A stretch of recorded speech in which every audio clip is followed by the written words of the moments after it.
Eastern gorilla versus Western gorilla. Who would win?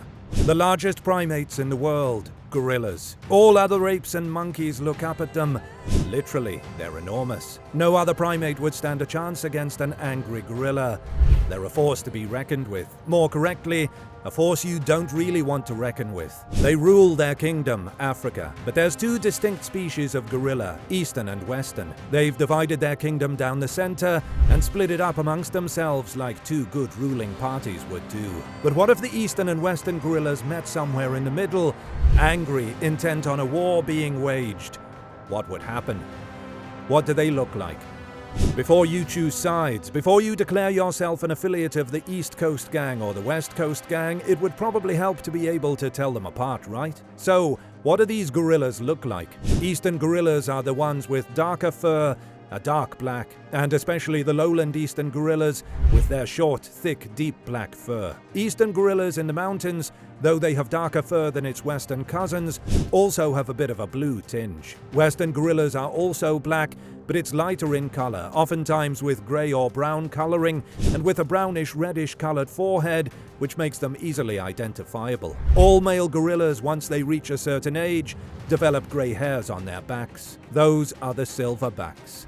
Eastern gorillas have a longer face and a broader chest than Western gorillas, and it's not just their face, they're just larger all around. The tallest male Western gorillas will typically be around 5'7" to 5'9", where male Eastern gorillas often clear 6 feet in height. Male Western gorillas can weigh up to 370 pounds, but those gorillas over there on the eastern side, they can weigh 450 pounds. In any event, both these gorillas are about the same height as many humans, and even if you take the fittest, strongest humans, professional athletes, they all pale in comparison to both gorillas. Many 6-foot-tall athletes that are in prime shape will be between 200 and 250 pounds. Our gorillas have 100 to 200 more pounds on them, and it's muscle. Gorillas are not only estimated to be more than 10 times stronger than us humans in upper body strength. A punch from a gorilla could crack your skull and kill you. And even though the Eastern gorilla is larger than the Western gorilla is said to be stronger pound for pound. The weight they can lift relative to their own weight exceeds what an Eastern gorilla can lift. Both gorillas have amazing muscle mass and heavy bone density, but it's just a bit more with the Western guys. So we know they're Eastern and Western, but where exactly? How far east? How far west? Are these gorillas close at all? Where do they live? All gorillas live on the continent of Africa, but the species are split apart in 2 distinct regions, and the subspecies are split apart in 4 even more distinct regions.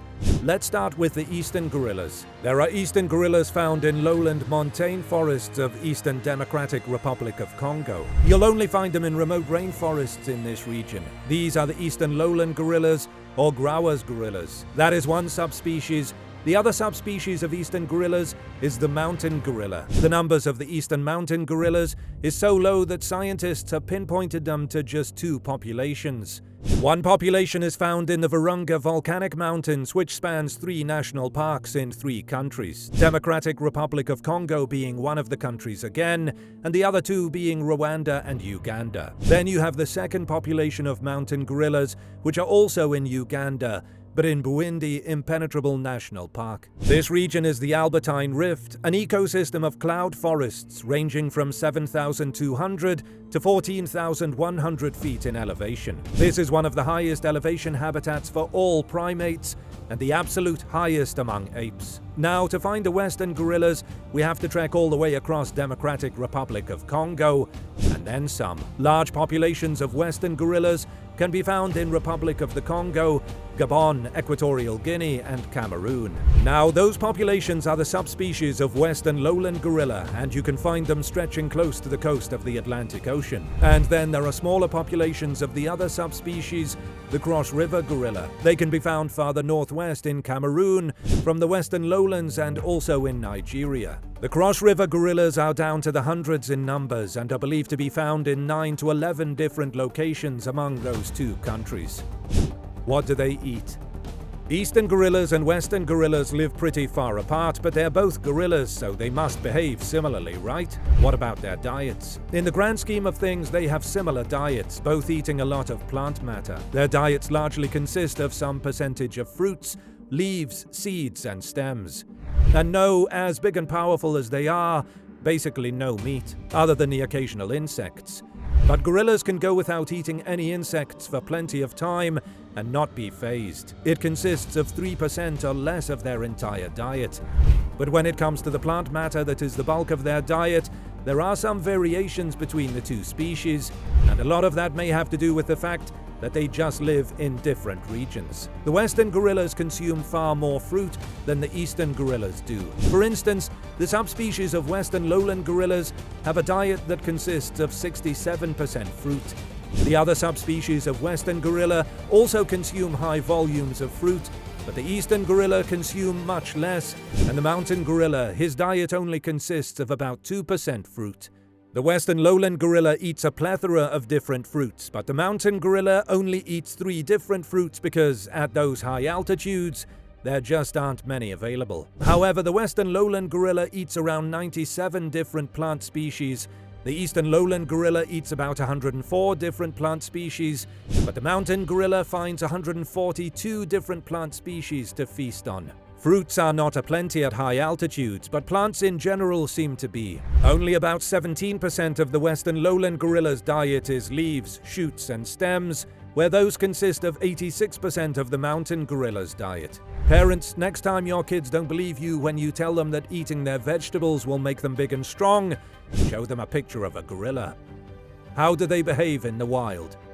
Okay, so we know that western and eastern gorillas largely eat the same when it comes to being primarily herbivorous, but also that they feast on plenty of different plants. But what other differences and similarities do these two have? When they're in the wild, how do they act? Could you tell the two apart just from their actions? Well, both the western and eastern gorillas have similar days in that they divide it up between rest periods and travel or feeding periods, but the amount of ground they cover varies. The eastern gorillas may not have to travel far throughout the day, the mountain gorilla really only covering about 0.3 miles every day, the eastern lowland gorilla traveling slightly more. But the western gorillas travel much farther on an average day, close to 0.7 miles every day. Gorillas will stay in their groups, which are usually led by a silverback male. The males get the silver hairs on their backs around the age of 12, being fully mature and ready to lead a troop. Usually the silverback leader is the one who mates with the females in the group, and the other males will be younger. Yes, there will be children, but also males that are aged around 8 or 10. These are the blackbacks, and they know they are not the leader of the group, but they will aid and assist however they can. When another male gorilla becomes old enough, he can move on and create his own troop, or sometimes they try to take over the troop they're in. As you can imagine, that rarely goes without violence. It all just depends on who is giving and who is receiving, and in most cases, it's both males. But it's all centered around the silverback, the leader. He has the harem of women who he mates with. He decides where and when the troop travels, and he leads the way. But he is also the one who keeps the safety and well-being of every member of that troop in mind. If there is danger, he will do his best to eradicate it, and his blackbacks will often serve as backup. Gorillas are typically peaceful in the wild, but violence can occur within the troop, but more often when they come across predators, like leopards, or even if they come across rival troops. It doesn't always lead to a fight, and the troops may go their separate ways. But if they feel the other troop is infringing upon their territory, their food, or making any other moves in a negative light, well then, you may have a battle on your hands. What if they fought? So we know that western gorillas may come across other western gorillas in the wild. Eastern gorillas may stumble upon other eastern gorillas, but eastern gorillas and western gorillas have, at the very least, 700 miles separating them and their habitats. If they did both push closer to the center of Africa, most likely in the Democratic Republic of the Congo, and ran into one another, the two would likely be surprised. Each would see another gorilla, likely a rival. Both would notice how different the other looks from any other gorilla that they've seen. One notices the brown forehead, the other notices the lack of a brown forehead.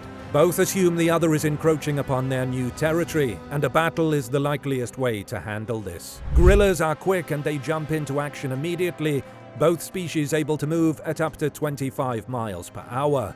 They may use their hands to help propel themselves forward, or they might jump up on their legs, showcasing their full size, baring their chests, and trying to intimidate the other. But neither would back down, and they'd charge at each other, massive arms cocked back, ready to swing forward. Their mouths would be ready to clamp down on one another. You might not have realized it since gorillas only eat fruits and veggies, but they still have one of the strongest bites in the animal kingdom, second strongest among non-carnivores. 1,300 pounds per square inch of force. That'll break human bones. Their punches can crack human skulls, and yes, their opponent is another massive ape, but they're both going to do enormous damage. That western gorilla, pound for pound, he's stronger, possessing the most strength for his size of any ape, and he's going to put the hurt on the eastern fella. Also, because of his smaller size, he's more agile. As the two navigate the heavily wooded area that they battle in, the western gorilla can dip and duck and dodge like a welterweight boxer. He can absolutely use that to his advantage, but his disadvantage is size. Advantage goes to the eastern gorilla, likely 80 pounds heavier. Yes, the western gorilla is stronger when we go pound for pound, but the eastern gorilla just has far more pounds, so all in all, he's just going to be more powerful. His strikes will hurt a bit more, his broad chest and big body will be able to absorb the blows a little better. The western gorilla should not be discounted, because he will put up a fantastic fight, but he only has the advantage in agility. The two are tied in terms of speed and in terms of bite strength, so it will likely all fall on who's bigger and stronger, as it so often does in the wild. The eastern gorilla will win this matchup probably 7 out of 10 times. Bigger and stronger doesn't always win, but it usually does. That's why boxers have weight classes. That's why heavyweights don't fight welterweights. But we'll tell you this, if you found a western gorilla and an eastern gorilla that were the same size, put your money on the western dude.